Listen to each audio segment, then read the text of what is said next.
Nós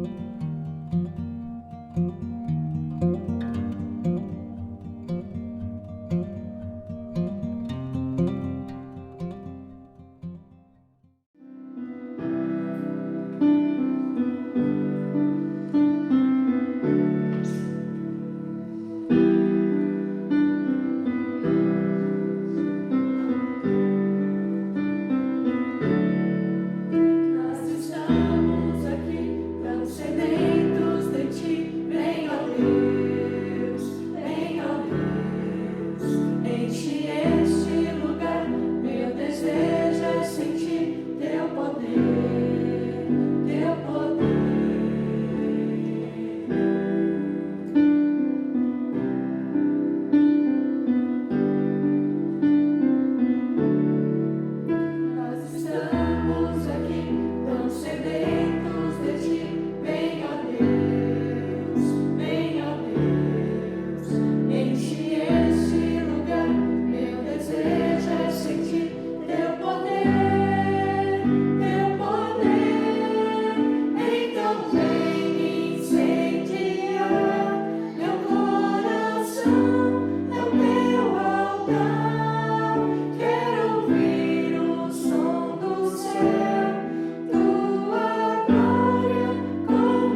Boa noite, irmãos. Graça e paz.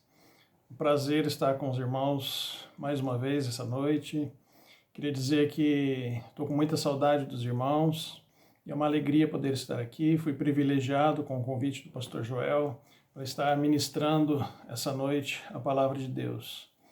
Que nosso pastor Joel se restabeleça o mais rápido possível, né? Eu queria compartilhar com os irmãos a palavra ali em Atos capítulo 2. Os irmãos abram suas Bíblias em Atos capítulo 2, que já nós vamos ler alguns textos, tá? Então, eu queria compartilhar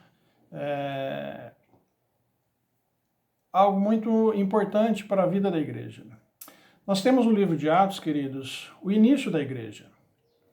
Ali em Atos, quando chegou o Pentecostes, o Senhor ele derrama o seu Espírito sobre todos os seus discípulos, e todos ficaram ali, mediante essa manifestação, atônitos, porque começaram a falar em línguas, e o povo todo, cada um entendia no seu próprio idioma, um grande milagre de Deus. Então, mediante todo aquele tumulto, um tumulto santo, né? Pedro ele se levanta e começa a proclamar que todo esse acontecimento é o cumprimento das Escrituras. E o sermão de Pedro, ele dá início ao testemunho da igreja ao mundo, anunciando ao mundo que Jesus é o Senhor crucificado, que Jesus é o Senhor ressurreto. E essa verdade, queridos, traz para nós a convicção de que Deus verdadeiramente está no controle da história, está no controle do mundo, está no controle das nossas vidas. Mas ao longo da história, a igreja ela foi se tornando cada vez mais institucional, mais organizacional, menos organismo, menos relacional, menos gente. A igreja, pouco a pouco, queridos, ela vai se tornando um lugar de eventos ao invés de ser um lugar de relacionamentos verdadeiros, de relacionamentos onde há cura uns para os outros. O versículo 41, ele nos diz que após todo esse evento, após o sermão de Pedro, quase 3.000 almas foram acrescentadas à igreja naquele dia. E eu quero compartilhar com os irmãos exatamente o verso 42. Depois de todo esse evento, onde essas pessoas creem em Cristo Jesus, são acrescentadas à igreja através do próprio batismo. E o verso 42 diz o seguinte: e perseveravam na doutrina dos apóstolos, e na comunhão, e no partir do pão, e nas orações. Atos capítulo 2, verso 42. Vamos orar. Pai, obrigado, porque temos a oportunidade, o privilégio e a responsabilidade de ministrar a Tua palavra. Que o Senhor venha com o Teu Espírito Santo gerar em nós o Teu querer, a Tua vontade. Abençoa essa igreja. Abençoa o pastor Joel, Senhor, que o Senhor possa continuar curando e restaurando a sua vida. Fala conosco nessa noite, em nome de Jesus. Amém. Atos 2:42. E perseveravam na doutrina dos apóstolos e na comunhão e no partir do pão e nas orações. Ou seja, aqueles santos recém-regenerados, arrependidos e batizados, estavam se reunindo e se dedicando ao ensino dos apóstolos, se dedicando à comunhão, se dedicando ao partir do pão, se dedicando à oração. Eu vejo nesse versículo, queridos, algo fundamental para nós hoje. Eu vejo um exemplo a ser seguido, porque ele nos leva a entender como vivia a igreja primitiva, como vivia a igreja apostólica e também o que nós, como igreja, hoje devemos priorizar. E eu quero, de forma assim rápida, trazer aos irmãos alguns exemplos que nós devemos priorizar e preservar como igreja, baseado nesse texto de Atos 2:42.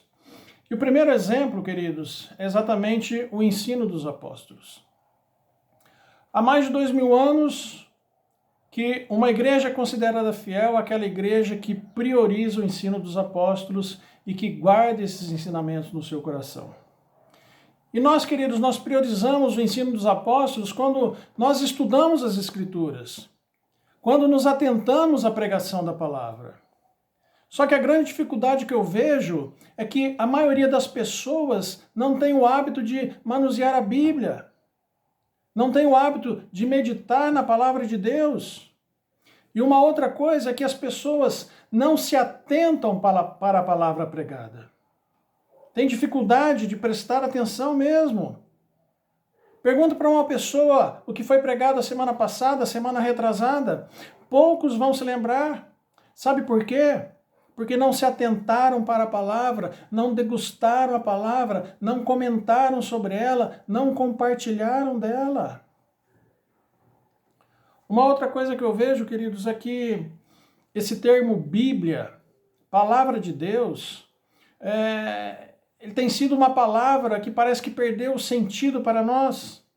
Uma palavra meio descaracterizada, né? Abra sua Bíblia, né? Então a Bíblia é mais como um objeto do que propriamente como palavra de Deus. E queridos, palavra de Deus significa Deus falando conosco. Significa Deus nos ensinando, significa Deus se revelando a nós, significa Deus direcionando a nossa vida, Deus trazendo para nós as palavras de salvação. A Bíblia é a palavra de Deus, inspirada, plenamente cheia de autoridade, inerrante. E para que uma igreja seja saudável, é preciso meditar na palavra de Deus. O segundo exemplo que nós temos aqui, que temos que priorizar e preservar e perseverar como igreja, é a comunhão, queridos. A comunhão também ela é essencial e de extrema importância na vida da igreja. E essa comunhão, queridos, não é apenas uma reunião superficial ao redor de uma mesa cheia de guloseimas, como muitas vezes nós fazemos. Não que isso seja ruim, muito pelo contrário, é muito bom. Estarmos juntos, comermos juntos, né? Isso é muito bom. Só que essa comunhão que é falada aqui, ela tem que se basear no amor dos cristãos uns pelos outros, no amor dos cristãos pelo Senhor da sua vida. E era esse amor que motivava os membros da igreja primitiva. Um amor que levava eles até mesmo a vender os seus bens para suprir a necessidade de outros irmãos. Hoje, eu creio que nós vivemos numa sociedade muito individualista, extremamente egoísta. Isso tem influenciado nossas igrejas a tal ponto de esquecermos que igreja é um corpo, que igreja é um corpo que vive em comunhão, que é um corpo que vive em relacionamento constante. Temos perdido esse foco. Por isso, igreja tem que ser um conjunto de pessoas que se reúnem também em pequenos grupos, assim como vocês se reúnem em células. Mas não só isso, também pode ser uma mesa cheia de guloseimas, mas com um propósito bem definido, onde pessoas conhecem o nome uma das outras, onde há um comprometimento da vida na vida, onde nós sabemos quem é quem, onde nós sabemos o que está acontecendo, não para fofocar, mas para cuidar. Para que haja um cuidado mútuo, um pastoreio mútuo, uma edificação mútua. No grande ajuntamento, como eu costumo falar, né, quando nós nos reunimos como igreja para cultuar a Deus, e isso é algo essencial para a igreja, não temos como compartilhar as nossas amarguras, nossos problemas, nossas lutas, nossas dores, o nosso coração. Também quase não temos oportunidade de repartir as nossas alegrias, nossas vitórias. Então nós precisamos viver em comunhão como Jesus fazia com seus discípulos. Logicamente, ele também andava com a multidão, mas Jesus, em determinados momentos, ele separava e ele ficava apenas ele e os 12. E ali eles compartilhavam juntos, ali Jesus ministrava o coração deles. E esses momentos, queridos, são momentos onde pode haver intimidade. Nesses momentos, problemas pessoais podem ser tratados de forma que jamais trataríamos no contexto de muitas pessoas. E essa comunhão, queridos, ela nasce exatamente do ensino das Escrituras. E ela é sustentada pelo agir do Espírito Santo nas nossas vidas. Amém? Um outro exemplo que nós vemos nesse texto é o partir do pão.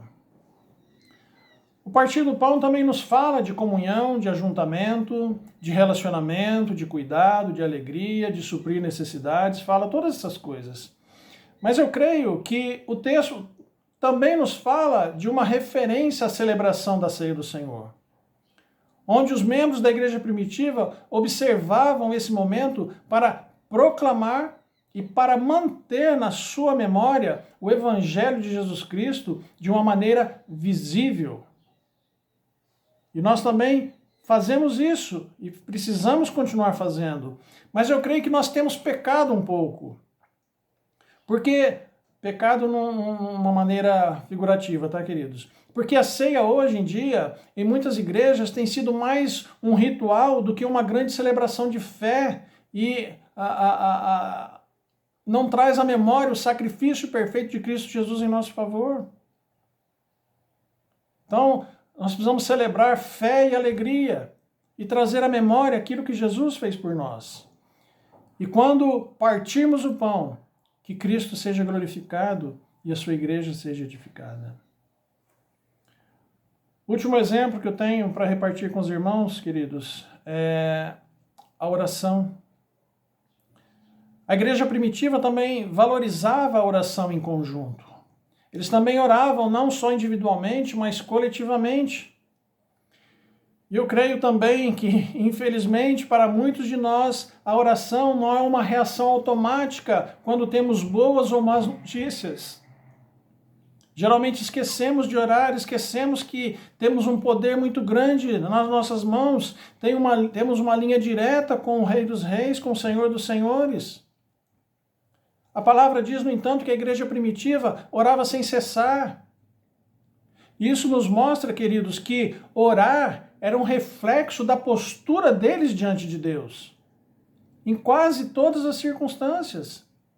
E precisamos adquirir também essa postura para as nossas vidas, tanto individual como igreja. No capítulo 4 de Atos, no verso 24, diz que unânimes eles levantaram a voz a Deus. Ou seja, eles reunidos, eles clamaram juntos a Deus. Essa atitude dos primeiros cristãos, queridos, deve nos encorajar a buscar a Deus em oração em todas as circunstâncias. Eles estavam vivendo um momento complicado ali, onde Pedro e João foram até o Sinédrio e depois eles voltaram para lá e a hora que eles viram eles ficaram muito satisfeitos e oraram ao Senhor e celebraram e pediram para Deus dar poder para eles continuar ministrando. E não ficaram com medo, muito pelo contrário. E essa atitude deve exatamente nos encorajar, porque a oração, queridos, é uma dádiva de Deus e deve ser a nossa primeira reação a qualquer acontecimento. Precisamos orar individualmente, coletivamente. Ser cristão, querido, significa viver em união com Deus por meio de Cristo Jesus e uma união com nossos irmãos, que é a igreja. Eu vejo nesses primeiros irmãos um retrato ideal de como a igreja deve ser e viver nesses dias de hoje. Eles eram uma igreja unida em torno do Evangelho. Eles eram uma igreja fundamentada na verdade de Deus. E isso produzia na vida deles um só coração, uma só alma, uma só mente. E eles podiam dessa forma viver uma comunhão plena. E nós precisamos viver isso hoje. Queridos, nós falamos aqui de alguns exemplos, como o ensino dos apóstolos, a comunhão, o partir do pão e a oração. Que possamos, da mesma forma, através do Espírito Santo de Deus, que também foi derramado sobre nós, os que creem em Jesus Cristo como Senhor e Salvador, seguir esses exemplos e vivermos assim para a glória de Deus. Eu queria agradecer a oportunidade, muito feliz de estar com os irmãos virtualmente, mas estou feliz de poder trazer a palavra de Deus aos irmãos, que Deus possa abençoá-los ricamente, grandemente, que Deus possa fortalecer a vida de vocês. Vamos orar em nome de Jesus. Pai querido, obrigado pela tua palavra em nosso coração. Colocamos a vida da Igreja Batista Nova nas tuas mãos, Senhor. Que a tua graça esteja sobre a vida da igreja. Que a tua graça esteja sobre a vida do pastor Joel. Que o Senhor continue restaurando a sua vida. Que o Senhor continue fortalecendo a vida da igreja, Senhor. Que a tua igreja possa viver e proclamar o teu evangelho. Para a glória do Senhor, em nome de Jesus. Amém. Obrigado pela oportunidade. Que Deus abençoe os irmãos.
Nesse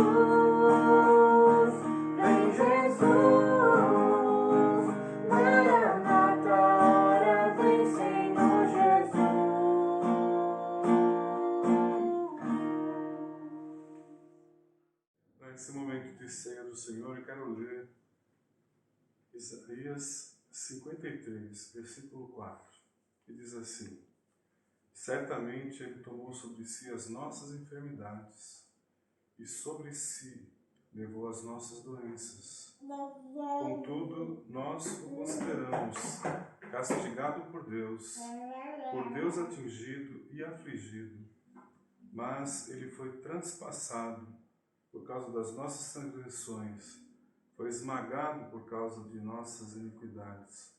O castigo que nos trouxe paz estava sobre ele, e pelas suas feridas fomos curados. Conta-se uma história de que houve um incêndio numa mata e 3 homens estavam lá.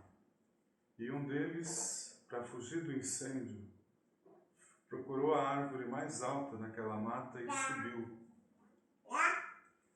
Mas o fogo o alcançou, e tanto a árvore como ele foram consumidos pelo fogo.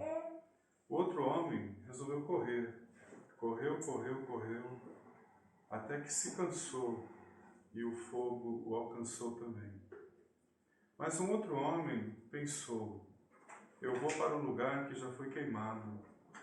E ali ele se chamuscou um pouco, mas ele atravessou aquela cortina de fogo e foi para um lugar já consumido pelo fogo. E ali ele foi preservado da morte. O que aconteceu no Calvário com a morte de Jesus é algo semelhante a essa ilustração. O fogo, o incêndio da ira de Deus passou sobre Jesus, alcançou Jesus. E quando eu e você, qualquer pessoa, se agarra a Cristo, essa ira de Deus não o atinge. Essa ira de Deus já atingiu Jesus. E agora o amor dele, a misericórdia dele flui para nós. É isso que a ceia do Senhor nos relembra, que o seu sangue foi derramado por nós e o seu corpo foi estraçalhado por nós. Vamos participar juntos. Em nome de Jesus, primeiro com o pão, pegue aí o pão, distribua para a sua família e participe em memória de Jesus.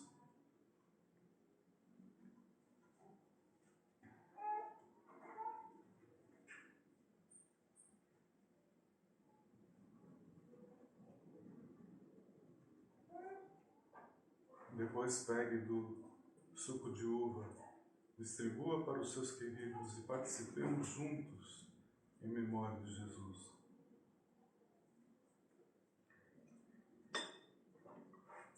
Eu desafio a mim e a você a que demos a melhor resposta possível ao sacrifício que Jesus fez por nós, que é a nossa vida. E a nossa vida, ela é traduzida em tempo, em anos. Não é uma coisa abstrata, é uma coisa palpável. Dê os seus dias a Jesus, dê as suas semanas, dê os anos da sua vida para o Senhor e o ame e se agarre nele e aguarde a salvação que está para se revelar dos céus para mim, para você. Deus abençoe.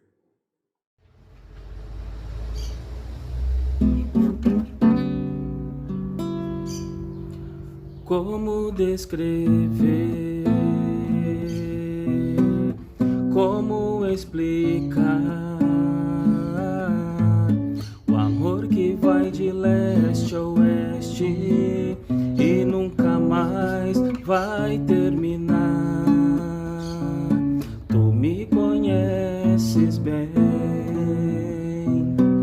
sabes quem eu sou. Não há como me esconder de ti, sempre sabes onde estou. é de coração. Tudo que eu fizer num hino de louvor a Jesus de Nazaré. Se as palavras não mostrarem como é grande a minha gratidão, mesmo assim, Senhor, recebe o meu louvor, é de coração. Se eu fizer chover palavras de louvor, ainda assim será tão pouco frente a este grande amor. Por isso escute o pulsar do meu coração. És o caminho, a vida e a verdade, te dou a minha gratidão. É de coração tudo que eu disser num hino de louvor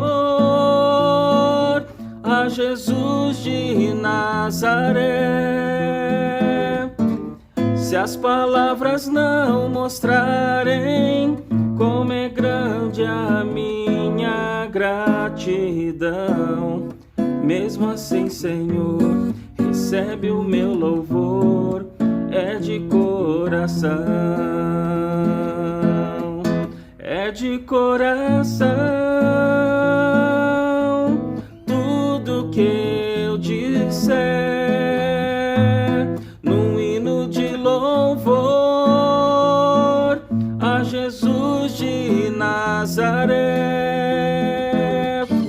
Se as palavras não mostrarem como é grande a minha gratidão, mesmo assim, Senhor, recebe o meu louvor, é de coração. Mesmo assim, Senhor, recebe o meu louvor, é de coração. Mesmo assim, Senhor, recebe o meu louvor,